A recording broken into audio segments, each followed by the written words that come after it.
Hello and welcome to world affairs. मैं हूं प्रशांत Dhawan. Now Israel ने करी है एक बहुत ही बड़ी अनाउंसमेंट। इजराइल ने कहा है कि इन्होंने मार दिया है टॉप इस्लामिक जिहाद कमांडर को। ये बहुत बड़ी बात है।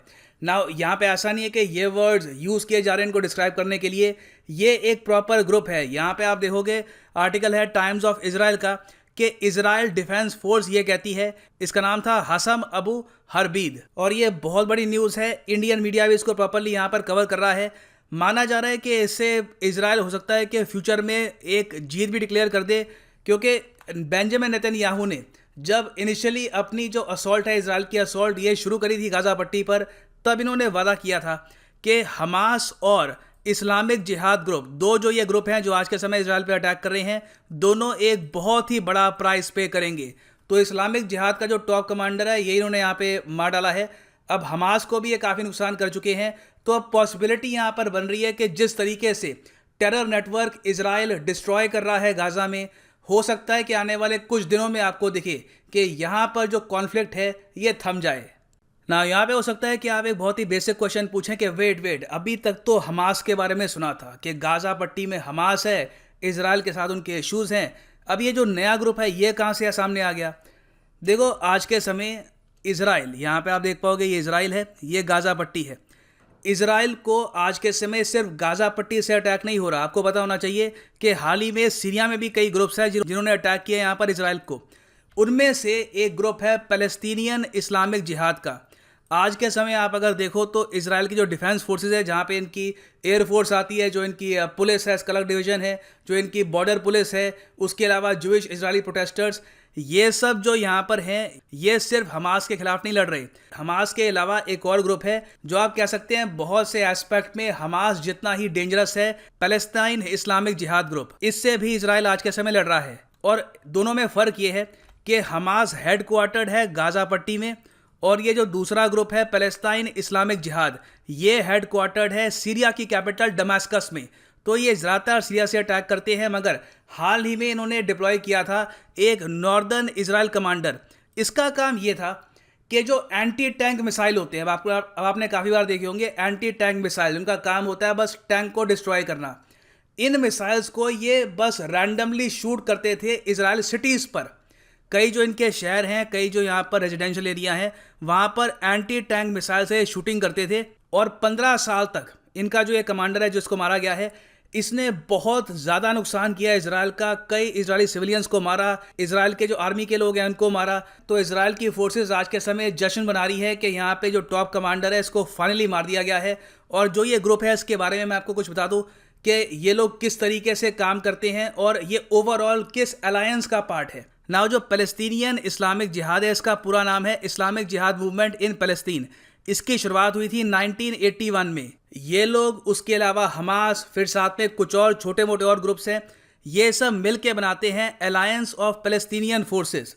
ये जो ग्रुप है ये कहता है कि हम लोग टू स्टेट सोल्यूशन को नहीं मानते। अब इसका मतलब क्या है? इसका मतलब यहाँ पर यह है कि ये लोग कहते हैं कि ये जो पूरा रीजन है इसको ये बनाएंगे पैलेस्टाइन। इजराइल का जो वजूद है ये कर देंगे ख़त्म। ये इस ग्रुप की मेन विचारधारा है। वेरएस आप अगर देखो तो जो पैलेस्टाइन की मेन गवर्नमेंट है वेस्ट बैंक में, जो पैलेस्टाइन के आज के समय पीएम है, वो लोग ये कहते हैं कि होना चाहिए two state solution. Two state solution में यहाँ पर पैलेस्टाइन भी एग्जिस्ट करेगा, जेरूसलम इनके पास होगा, गाज़ा पट्टी भी यहाँ पर एग्जिस्ट करेगी और इजराइल भी यहाँ पर एग्जिस्ट करेगा। तो आप कह सकते हैं कि जो ये हमास और जो ये बाकी ग्रुप है उनसे काफ़ी बार जो ये वेस्ट बैंक की सरकार है वो भी एग्री नहीं करती। ये लोग कहते हैं कि यहाँ पर ये बहुत रेडिकल है, बहुत एक्सट्रीमिस्ट है, इनकी सोच के साथ कभी भी यहाँ पर कॉन्फ्लिक्ट ख़त्म नहीं होगी। ना यहाँ पे आप पूछेंगे कि क्या पैलेस्टाइन इस्लामिक जिहाद ग्रुप को कई कंट्रीज़ ने आतंकवादी संगठन घोषित किया है? तो इसका आंसर है हाँ, बिल्कुल।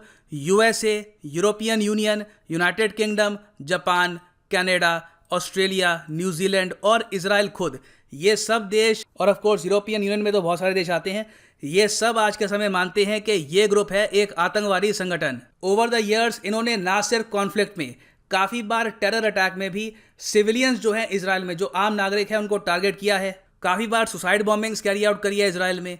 और ओवरऑल आज के समय आप अगर इजराइल की सरकार से पूछो तो हमास से ज़्यादा वो लोग चाहेंगे कि इस ग्रुप को ये लोग इरेडिकेट कर दे, क्योंकि हमास काफ़ी बार जब कॉन्फ्लिक्ट होती है तभी अटैक करता है। ये ग्रुप कभी भी अटैक कर देता है, सुसाइड बॉम्बिंग, किसी भी तरीके से अटैक करना, इजराइल को नुकसान पहुंचाना।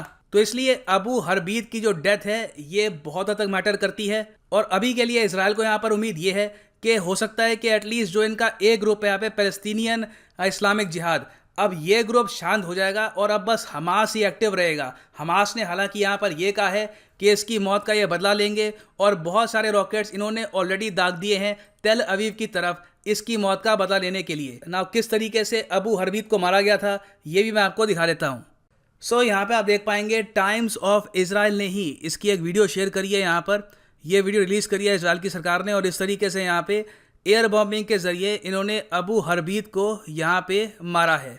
नाउ इसके अलावा इजराइल यहाँ पर यह भी घोषणा कर रहा है कि गाज़ा पट्टी में जो बहुत ही बड़ा एक नेटवर्क था टनल्स का, नाउ गाज़ा पट्टी में टनल सुरंग, इसका क्या मतलब है?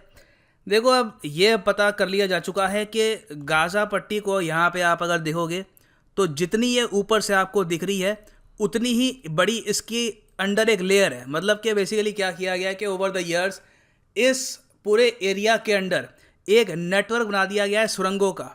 इस नेटवर्क को यूज़ करते हैं हमास जैसे ग्रुप्स और इस नेटवर्क को यूज़ करके काफ़ी बार ये इजराइल की जो एयर स्ट्राइक्स है उससे बच जाते हैं। अब आप सोच कर देखिए आम आदमी के लिए कितना बड़ा टॉर्चर है।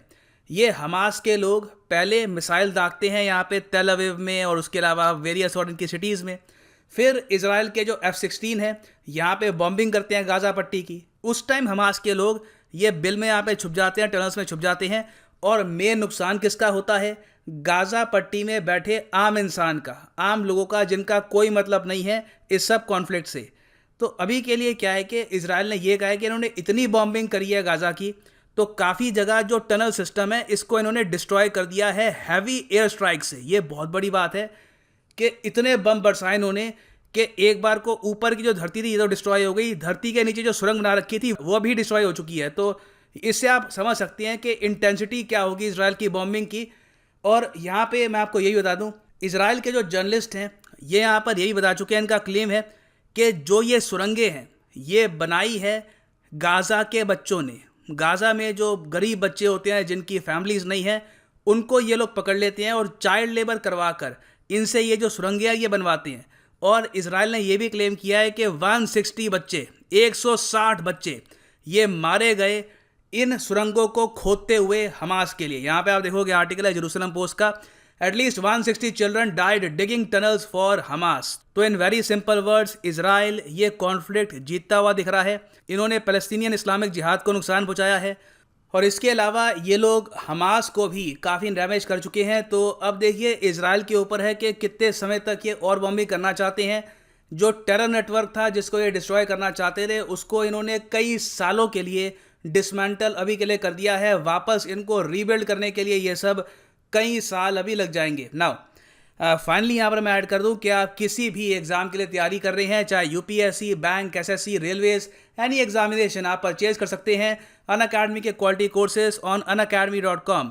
अगर आपको यूपीएससी 2022 तक के प्रीलिम्स की तैयारी करनी है, जी हाँ 22 तक के प्रीलिम्स, तो आप परचेज कर सकते हैं अनअकैडमी का 12 मंथ कोर्स, क्योंकि इसमें आपको एक्स्ट्रा मंथ्स मिलेंगे जिससे आपकी जो टोटल वैलिडिटी है ये प्रीलिम्स 2022 तक आपको हेल्प करेगी। जो ये 12 महीने का कोर्स है पर मंथ आपको पड़ेगा 4125 का। मगर ऑब्वियस सी बात है ये प्राइस भी क्यों पे करना, यूज़ करिए यहाँ पर कोड PD10 और पर मंथ आप यूपीएससी एग्ज़ाम की घर बैठे या कहीं भी प्रिपरेशन कर सकते हैं अनअकैडमी के लाइव कोर्सेज से with just 3,713 rupees per month. So use the code PD10 and save money. इसी नोट के साथ यह वीडियो का अंत। Thank you for listening and as always God bless you all.